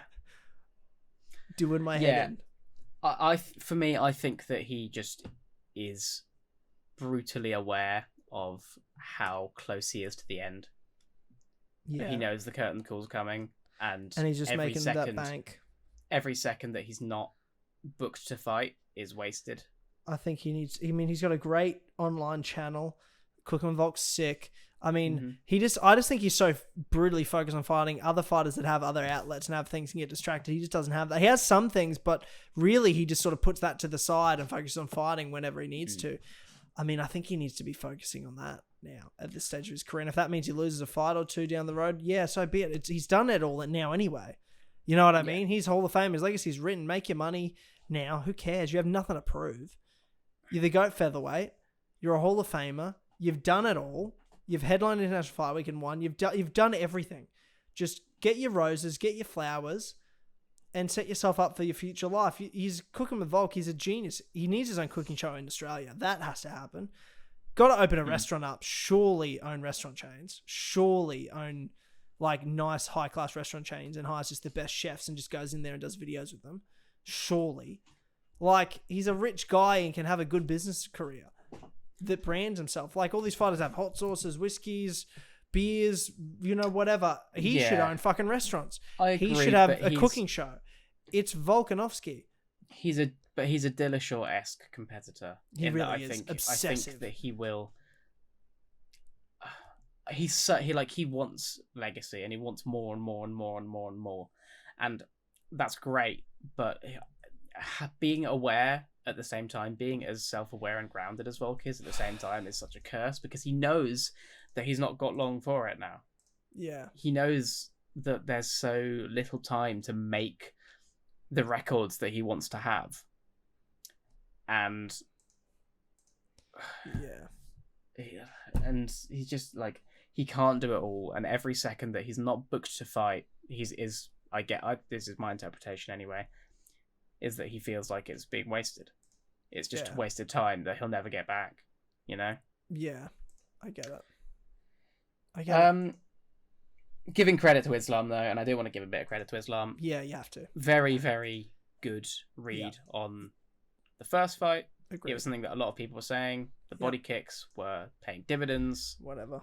Volk has always had trouble with that open side kick. Whatever. he's always been able to mitigate it quite well. Yeah, whatever. Okay. He's always been fast enough and fit enough. Man, and I'm really tired, eh? twitchy I'm enough really to be able to just get around it. Sleepy. But on short notice, I don't think he had time to game plan defensively. And all of the pre-fight media, Do you think this UFO stuff from the United States government's a distraction, guys? Do you think it's more of a distraction? A distraction from Volk being brutally from what's going on in the Middle East, distraction from the war in the Ukraine. Do you think that's what We're it is? not talking about fucking Gaza and switching stances. We're not doing that. What? I don't care what? how much you want to avoid this fight. What? I'm not doing anything. Well, I genuinely do want your take though, because all of the pre-fight media was Volk saying, "I don't have time to prepare for if things go badly. I don't have time to prepare for what he's going to do to me. I've just got to prepare to do what I want to do to him." Obviously, he didn't get that going. He said in there he felt like he couldn't pull the trigger, which worries me because it does happen to older guys. You know, I don't think it's older guys. I think it's a guy with no training camp, bro. I'm not willing to say it's an older guy thing either. Yeah. Yet, but 12 days notice post surgery, not training as much. Even he admitted afterwards, he's like, "Yeah, definitely wasn't training as much. I normally am training because he just come off surgery and just had another kid. He's got a newborn baby. Like, I don't blame. He's not being lazy. Certainly not. No, he's just circumstantial. Worst time to say yes to it, but he was, as he said, doing his head in. So I don't have any negative opinion. I don't read anything into this yet. I won't read into it until his next fight with Ilya, whenever that happens. Hopefully, like March, April, UFC 300. I agree. Islam, yes, he looked great. He looked great. He's obviously smart. I've never doubted he could make reads and smart. I just wasn't sure if he'd be able to do it on 12 days notice. He obviously could. Yeah. He obviously did. He said his Arab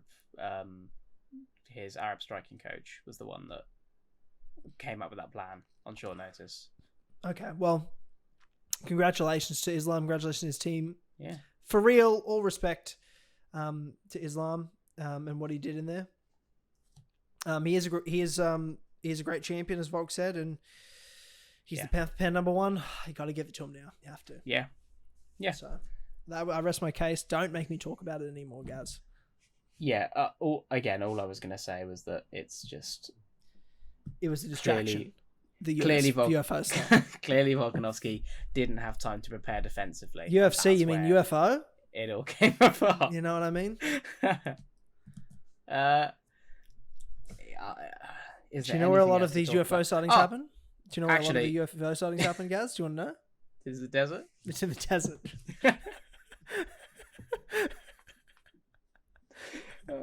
Where's Area 51? It's all connected, guys. You're sitting here talking about fucking Islam this. Who cares? It's in the desert. Anyway. What's left to say? I actually did want to ask about who's next for Islam. You're going to say Charles, and I'm going to agree. I don't care. No, Gaethje. I think Gaethje. You reckon? Yeah, I do. I'm cool with either. I'm happy with either. I don't think Charles beat Beneil, whatever, but he also got swamped and then pulled out of the fight. If there was no one else, I'd agree, Charles. Just do Charles again. But I actually think Gaethje's earned it more. He beat the fuck out of Fiziev. He beat Dustin Poirier. That's way more impressive than beating Beneil to me. I mean, I agree with that. Yeah. When was the last time Justin Gaethje lost Khabib? Is that the last time he lost? Yeah. Yeah, Khabib. Yeah, bro. Oh, yes. Of course, he fought Oliveira and lost. Yeah. I'm still picking. I still think Gaethje gets it. New matchup, fresh matchup. Over Charles, yeah. Oh, really? Islam and Gaethje haven't fought. I want to see that. He's the BMF. Yeah. Do it. Yeah. Fuck it. Oh, okay, yeah. I thought you said when you said Gaethje gets it, I thought you meant like wins. Oh no, I think Islam wins. Yeah. Yeah, but I think Gaethje gets the fight. Yeah. And I think Charles can fight. I mean, I still want to see the Dustin Poirier rematch because I think Dustin Poirier beats Charles. I think Dustin Poirier is better than Charles. Okay. I think he cheated in the first fight. That's what I think. That's such a fucking cope. That's not a cope. That's That's what happened. Cope. That is what happened. If That is Dustin doesn't exactly care, what happened. then maybe you shouldn't either. You know, Yeah, maybe you should just accept that he I think got Dustin's his just a good fucking guy. bag I think taken, Dustin's checked just a out. good sport. I think you should fucking watch what happened and open your fucking eyes. Stop That's being straight, 'cause- distracted by the fucking UFO stories. You know? but You're a sheep, Gaz. You're an absolute fucking sheep. Following whatever Daddy Dana tells you. Look over here. You know? I'm seeing what's right in front of me. That's all I'm saying. And where there's smoke, there's fire. And when there's a fucking finger in the glove, there's a finger in the fucking glove. You know? Is this what this loss did to you? I don't want to talk You just anymore about fucking this. gone full Alex Jones on it. I don't want to talk about this anymore. Okay, we can end the podcast. Yeah. What matters is I won. And Okay, yeah. I won. I So agree. we can remember that. If nothing else, Gaz, your mate, your friend, your buddy Tyler, here, your co-host of Switching Stances, I won. If that, hopefully that makes up for it at least a little bit. Yeah, that And does. I got, you know, redemption for the nation against someone else also from this nation. So it really counteracts itself anyway. So, you know. Yeah. Well, Next time okay. I'll fight a Russian if I can. I'll find a Russian guy to fight. Oh, great. Get me a Russian. They can't strike. Whatever. Anyway, thanks for watching, listening to this episode of Switching Chances. If you haven't seen it, go watch my fight video. Go support it. And I'll let you all know when I'm fighting next. And we'll be back, I guess, for Jones Miocic. Yeah, I mean, I'd like to talk about... No, I don't really. I just want to be active. We can talk about it afterwards. Yeah. It's only fucking Derek Lewis anyway. Oh, It's God, not like I it's don't need to do that. like a No, great no. fight. It's just I want to stay active, but there's not actually anything going on. So, yeah, okay, couple weeks off, back for Jones Stipe Miocic. Amazing. All right. Thanks, everyone, for tuning in. And we will see you next time. Goodbye. Thank you. Goodbye.